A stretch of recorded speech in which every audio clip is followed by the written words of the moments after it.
ચાલુ મહિનામાં અમેરિકાથી વધુ એક ડિપોર્ટેશન ફ્લાઇટ ઇન્ડિયા આવી પહોંચી છે. નવેમ્બર 19 બુધવારના રોજ સવારે દિલ્હી એરપોર્ટ પર લેન્ડ થયેલી આ રિમૂવલ ફ્લાઇટમાં 200 જેટલા ઇન્ડિયન્સને અમેરિકાથી મોકલવામાં આવ્યા હતા, જેમાં હાલ સાબરમતી જેલમાં બંધ ગેંગસ્ટર લોરેન્સ બિશ્નોઈના ભાઈ અનમોલ બિશ્નોઈ ઉપરાંત પંજાબના અન્ય 2 વોન્ટેડ ક્રિમિનલ્સનો પણ સમાવેશ થાય છે.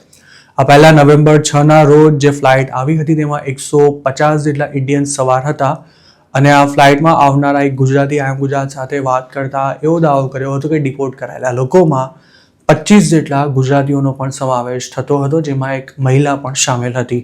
નવેમ્બર 19ના રોજ જે ફ્લાઇટ ઇન્ડિયા આવી છે તેમાં પાછા આવેલા પેસેન્જર્સમાં અમુક ગુજરાતીઓ હોવાની પણ પૂરી શક્યતા છે.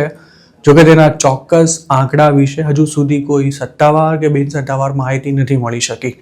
આ ફ્લાઇટમાં ઇન્ડિયા મોકલાયેલા અનમોલ બિશ્નોઈએ ઇલીગલી અમેરિકા પહોંચ્યા બાદ ત્યાં અસાયલમ પણ માંગ્યું હતું, પણ ઇન્ડિયામાં બાંદ્રાના ભૂતપૂર્વ MLA બાબા સિદ્દીકીના મર્ડર કેસમાં તેમજ ચકચારી સિદ્ધુ મૂસેવાલા મર્ડર કેસમાં અનમોલનું નામ ખુલ્યું હોવાથી તે ઇન્ડિયામાં વોન્ટેડ હતો અને તેને યુએસથી પાછા લાવવાના પ્રયાસ ઘણા સમયથી ચાલી રહ્યા હતા.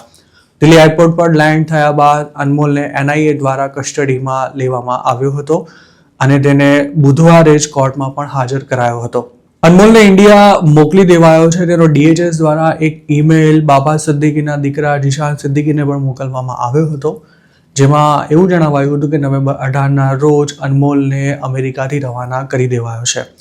અનમોલ બિશ્નોઈની નવેમ્બર 2024માં કેલિફોર્નિયાના સેક્રામેન્ટોમાંથી ઇલીગલ એન્ટ્રીના મામલામાં ધરપકડ કરવામાં આવી હતી.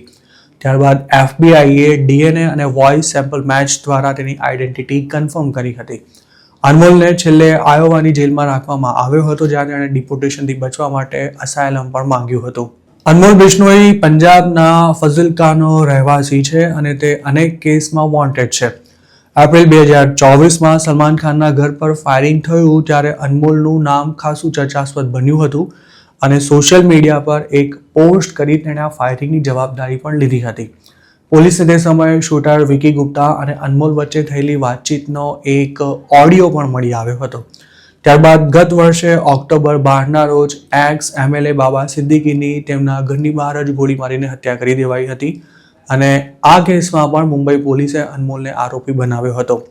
તેના પર 2022માં શૂટ કરી દેવાયેલા સિદ્ધુ મૂસેવાલાના હત્યારાને હથિયાર પૂરા પાડવાનો પણ આરોપ છે. એપ્રિલ 2024માં અનમોલ ભાનુ પ્રતાપના નામે ફેક પાસપોર્ટ પર ઇન્ડિયાની બહાર ચાલ્યો ગયો હતો અને યુએસમાં તે ગોલ્ડી બ્રાડ સહિતના પોતાના સાથીદારો સાથે કેલિફોર્નિયામાં રહેતો હતો. ઓક્ટોબર 2024માં NIA દ્વારા અનમોલ પર 10 લાખ રૂપિયાનું ઇનામ મૂકવામાં આવ્યું હતું અને મુંબઈ પોલીસે તેને અમેરિકાથી ઇન્ડિયા લાવવાના પ્રયાસો પણ શરૂ કર્યા હતા. અનમોલ પર 18 કેસ નોંધાયેલા છે અને NIAની ચાર્જશીટમાં પણ તેનું નામ આરોપી તરીકે દર્શાવાયું છે.